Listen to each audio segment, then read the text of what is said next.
अगर किसी कोर्ट में केसेस सालों सालों तक पेंडिंग है और जजेस के पास टाइम नहीं है या किसी वकील ने उसको उस तरीके से पेश नहीं किया, डेट लेते रहते हैं। कभी कभी तो जज भी डेट दे देते हैं, 1 डेट, 2 डेट, 3 महीने, साल भर। जो लोग न्याय देने का जिम्मेदारी लेके बैठे हैं उन्हीं के माध्यम से न्याय नहीं देने का काम भी होता है। हम लोग तो जनता के प्रति समर्पित हैं, जनता का सेवक है। उसी प्रकार से जो जुडिशरी में जो लोग काम करते हैं उनको भी बहुत गहराई से सोचना होगा कि वो भी किसी ना किसी रूप से जवाबदेही है। किसी भी तरह कुछ भी करे मगर जल्दी से जल्दी न्याय देना चाहिए। अगर ये सब ठान ले तो ये लगभग 4,90,00,000 का आसपास जो पेंडिंग है इस देश में इस वक्त, वो हम लोग कम कर सकते हैं या आधा कर सकते हैं। लेकिन हम ही अगर सिस्टम में उलझे रहेंगे फिर तो न्याय देना बहुत कठिन होगा और समय पर न्याय नहीं मिलेगा तो फिर फायदा नहीं है। कभी कभी पॉलिटिकल स्टेटमेंट आते हैं। अभी 3 दिन पहले इस देश का एक पॉलिटिकल पार्टी के नेतृत्व ने फिर हम पे सवाल उठाया। नरेंद्र मोदी जी जब प्रधानमंत्री का पदभार संभाला तब से लेकर के आज तक शुरू से एक ही बात उन्होंने देश के सामने में रखा कि हमारा संविधान हमारा बहुत ही पवित्र किताब है और संविधान से देश चलेगा।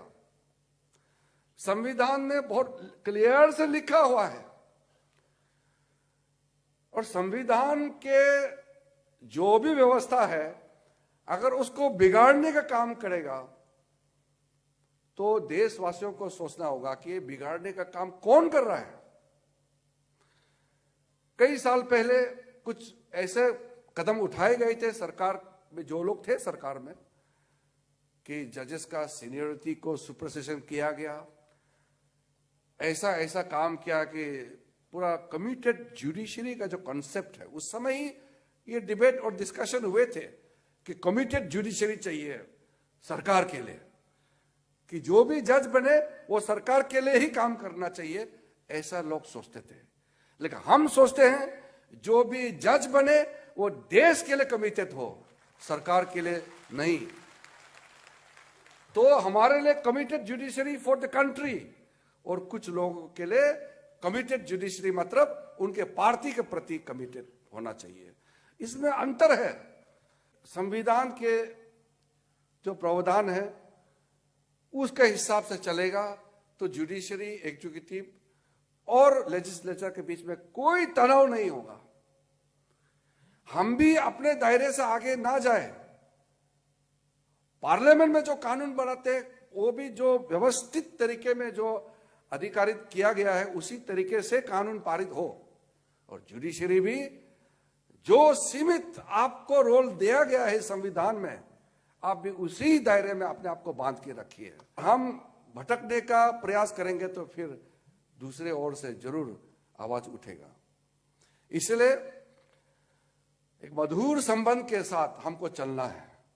इसलिए कोई अगर कहता है कि हमारे सरकार की जुडिशरी को हम कब्जा करने चाहते हैं, वो कहने वाला और जिन्होंने ये सोचा है वो अपना गिरेबा में झांक के देखना चाहिए कि उनका सोच क्या है। मोदी जी का सोच को आगे बढ़ाने का पुरजोर प्रयास कर रहा हूं कि भारतीय भाषाओं में हमारे कोर्ट में बहस होना चाहिए। कई गलतियां की है। एक गलती 1966 में उस समय का जो कैबिनेट था उन्होंने हिंदी भाषा और जो भारतीय भाषाओं को कोर्ट में कैसे लगाई जाए उसके लिए चीफ जस्टिस को लेटर भेज दिया और 1966 में एक बार भेज दिया, आज तक वापस नहीं आया। अंग्रेजी कीजिए, सुविधा के लिए कॉमन लॉ चलता है हमारा देश में, इंग्लिश लॉ, और बाहर से हम लोगों का काफी तालमेल रहता है तो अंग्रेजी चलना चाहिए और इंटरनेशनल लैंग्वेज है, ठीक है, लेकिन अंग्रेजी ही चलना चाहिए ठीक नहीं है। तो जिस हाईकोर्ट में जो भाषा सुविधा है उस भाषा को भी आगे बढ़ाना चाहिए। तब तो पता चलेगा ना, उस जो गरीब आदमी को पता चलेगा ना क्या बहस हो रहा है। और कोई कोई वकील तो, आप लोग खराब मत पाइए, मैं आप लोग में तो नहीं होता होगा, कोई लोग ऐसे ऐसे अंग्रेजी बोलता है जानबूझ के, नहीं वो चाहते कि वो ना समझे, ऐसे भाषा इस्तेमाल करता है, कंफ्यूजन क्रिएट कर देते हैं। तो इस तरीके से आप सोचिए, मतलब आपका कलाबाजी दिखाते हैं और जिसको न्याय देना है वो फंसे रहते हैं, क्या चल रहा है उसको पता नहीं है। इसलिए सरल भाषा, सरल तरीके से अगर हम काम करेंगे तो नतीजा हमारे सामने में आएगा। हम बाकी दाव पेंच में ज्यादा फंसना नहीं चाहिए। जो बड़े वकील होते हैं वो भी ये कोशिश करें कि छोटे छोटे जो जूनियर हैं, नए नए वकालत कर रहे हैं, उनको उभरने का मौका दें। पूरा कब्जा करके मत बैठिए, केस बांटिए, लोगों को सिखाइए, उसको भी उठने दीजिए। अंग्रेजों का दबदबाव, वो चले गए 1947 में, दबाव क्यों रहना चाहिए? मानसिक रूप से अंग्रेजी सोच, इसको तो खत्म करना चाहिए। तो आपने सुना है मोदी जी ने वहां लाल किला के प्राचीर से घोषणा किया है, कोई भी अंग्रेजों के जमाने का या कोई भी फॉरेन चीज जो भी हमारे यहां दिखता है खत्म कर दो। तो हम लोगों ने प्रयास शुरू कर दिया है। अब अंग्रेजी कानून लगभग खत्म हो गए हैं। मैं एक बिल भी इंट्रोड्यूस कर चुके हैं पार्लियामेंट में। अभी 65 कानून को फिर से खत्म करना है। 1486 लॉज एक्ट्स काफी हम लोग ने ऑलरेडी, जो ऑब्सोलेट रिडंडेंट लॉज है, हम लोग ने खत्म कर चुके हैं। और मैं तो कहता हूं सिंपल ड्राफ्ट करो। मेरा लेजिस्लेटिव डिपार्टमेंट के सारा ऑफिसर्स को मैंने बता दिया है, कानून ड्राफ्ट करते समय सिंपल ड्राफ्ट करो। इतना लंबा कानून ड्राफ्ट करते हैं, जो पहला सेंटेंस, दूसरा sentence, not with standing, proviso लगा के, लास्ट लाइन पढ़ते पढ़ते तो पहले पूरा भूल चुके हैं हम तो। इतना क्या जरूरत है? सिंपल बनाइए, ए बी सी, ये गलत है ये सही है। तो ड्राफ्ट करने वाला भी अंग्रेजों ने जो सिखा के गया है उसे भी और कॉम्प्लिकेटेड बना दिया कुछ लोगों ने।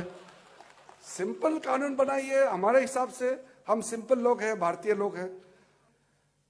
आपका सोच और मेरे सोच तो एक है कि हम लोग सभी एक ही विचारधारा से उभर के आए हैं। तो इसमें मुझे कुछ तैयारी करके आने का या कुछ चिंता करने का भी कोई जरूरत भी नहीं है। इसलिए मैं यहाँ आने से पहले कुछ सोच के नहीं आया, क्योंकि मैंने यही सोचा कि मैं अपने परिवार के बीच में जा रहा हूं, तो मुझे काहे को चिंता करके जाना चाहिए। फिर तालमेल करके काम करते रहेंगे और देश को हम लोग महान देश बनाएंगे। इसी विचार के साथ आप सबको बहुत बहुत धन्यवाद। जय हिंद।